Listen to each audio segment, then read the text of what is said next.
Hello, I'm Jack, and over the past decade I've made 1,000 videos for my day job as a college professor, as well as right here on YouTube. I'm a scientist, a microbiologist to be exact, so I never went to film school. I'm completely self-taught, looking for information all over the internet. I want to talk through 5 mistakes when making your first videos. I made every one of these mistakes and wasted a ton of time. Learning from these mistakes though, especially the last one, is what took me from beginner to YouTuber.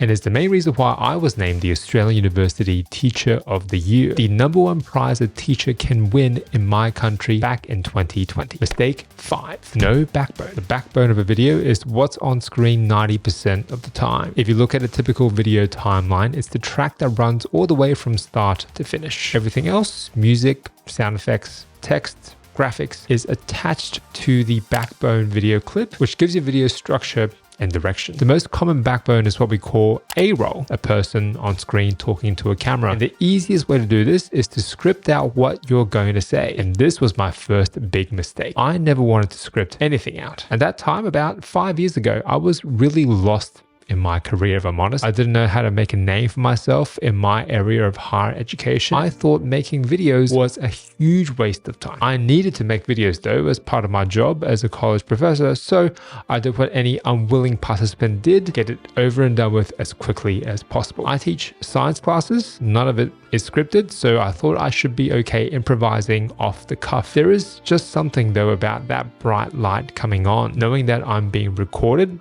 made me lose my train of thought very frequently, getting the point I was making, trying to correct small mistakes, and then having to go back to redo it take after take. Scripting doesn't mean you need a teleprompter, but really just having an order of logical ideas, dot points with what you'd like to say. This helps you plan out the rest of the video. Which brings me to mistake 4, no backup. What's your plan when you inevitably screw up on camera when filming your A-roll? Let's say you say something wrong, a car honks in the background, you sneeze, cough, or maybe swear. You need to cut that part of the video out, and unless your head stays perfectly still, this jump cut will make you look like you glitched. Your backup plan is the footage that goes on top of your A-roll. We call this B-roll. Something else to show on screen, which not only can hide a video cut, but also gives your viewer a change of scenery to keep them engaged. A series of photos with voice over narration, or your hands holding up objects to the camera, writing something on a piece of paper, or let's say demonstrating how to use a piece of lab equipment. The first 800 videos that I made had absolutely no B-roll. Huge mistake. This was a tiny bit of rebellion that I had because there was already so much effort planning out what I'm going to say, learning how to make these videos, and I thought no one else was making the same amount of effort, so maybe I don't have to bother either. My A-roll was screen recordings of PowerPoint slides on my computer, and I simply talked into the microphone at the same time. There's nothing wrong with this type of video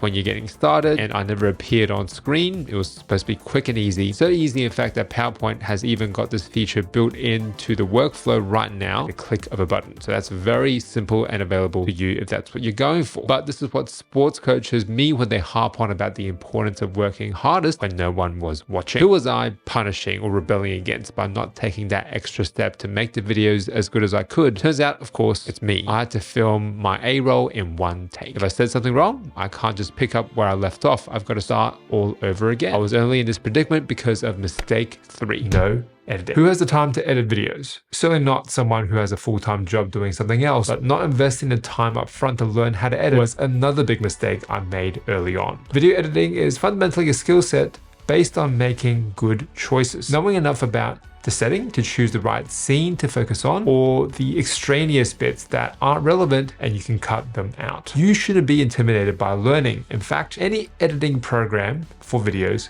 will do. iMovie on Mac, Photos editor on Windows. Start with whatever is freely available on your device of choice, and let's just dive in. What we are trying to do at the beginning is to cut out the long pauses and mistakes from your A-roll. Look at your audio waveform, the graph that shows you how loud or soft the sound is at any point in your video clips. If there is no squiggly lines, no waves in that graph, it's a pause, a silence. For me, if the pause is any longer than 1 or 2 seconds, I cut it out. Mistakes, on the other hand, are much slower to find. To speed everything up, keyboard shortcuts are your best friend. J, K, and L are usually used to rewind, stop, and play respectively. Play with L, hear a mistake and stop with K. Rewind with J to see where the mistake started, then make a cut. I program cut to this key on the keyboard, but it is B or Control or Command B in most editing programs. Now that you've made a cut at the start of the mistake, press L again to play. You can press J or L multiple times to speed up the play or rewind speeds respectively, then play until you think the mistake is finished. Then we ripple trim.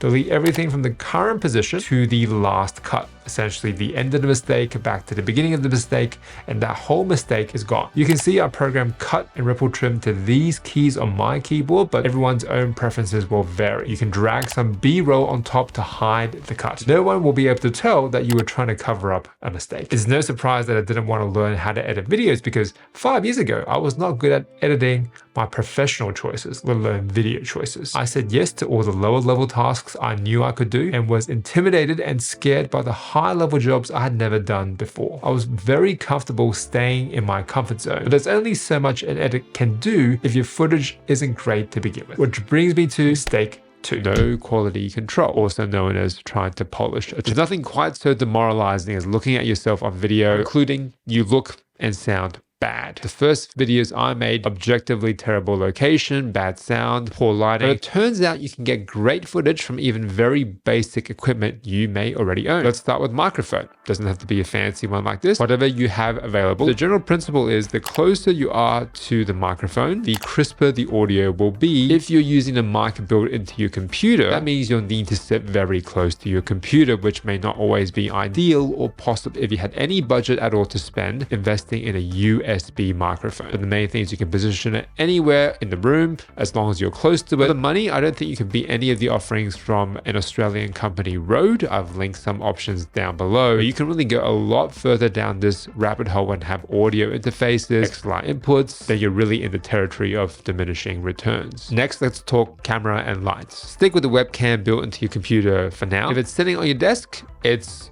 going to be too low. You need to prop your laptop or computer up on a stand or a whole bunch of books so that people aren't just staring at your chin from below the whole time. Webcam quality might not be the best, but it can look really good unless your room is too bright or too dark. Find a room with a single main big source of light, a big lamp or a window, and then sit as close to it as you can so that the window is lighting up the front or the side of your face. And the webcam needs to find your face to get the color balance of your skin right. You don't want to look like a ghost, nor do you want to look like a pumpkin. It would be worth investing some more money if you had it to buy a bright light. It doesn't have to be too big or too expensive. Less than $100 these days can get you a good, bright, small LED light. This lets you control the light no matter what room you're in. As you look around my studio, it's clear that I've gone well beyond this point because I've been a YouTuber for a number of years, but don't be intimidated by all this extra equipment. The main perk is just having more control. I can change camera lenses, get a different creative look. My files are stored on SD cards and removable media that I can quickly back up, and my lighting is very precise, controlled, and reproducible. In order to win an Australian Teaching Award, you need to self-nominate and write an essay on why you teach the way you teach and how it's helped your students. I could only write what I know, and what I was doing at that time was spending hours and hours trying to make educational videos. But I couldn't in good conscience write about how amazing these videos were while looking at this terrible subpar footage. And that self-doubt must have infected the page. My first, second, and third submissions across 4 years were all rejected and knocked back. I felt overworked and underappreciated and was really pretty close to changing careers. The last and biggest mistake you should avoid is one, no story. The same struggle we face when making videos is the same one we face in our jobs and careers. We either don't think we have a good story to tell or can't find the words to describe why we do what we do. If we're not equipped with the vocabulary to explain it plainly, no one can read your mind and the world moves on. Is your idea for a video compelling enough? Is there one main idea you'd like to communicate? Look, my videos don't get the most views. This is still a small growing channel. I still obviously have a lot left to learn, but what I can say definitively is that going so far out of my comfort zone to learn how to make YouTube videos as a college professor has made me a more skilled, more versatile communicator. My last attempt at applying for that ever elusive teaching award took all of these lessons to heart. I know what my value is to my students, to my workplace, to teaching overall, simply because I've had to distill it over and over again across 1,000 videos. Not only did I win a teaching award, I won the teaching award, University Teacher of the Year in Australia for 2020, a time in which knowing how to make YouTube videos became incredibly valuable. If you're interested in how YouTube has transformed my teaching, you can find that video linked here. I'm Jack, thanks for watching, good luck with your first YouTube video, and hope to see you next time around.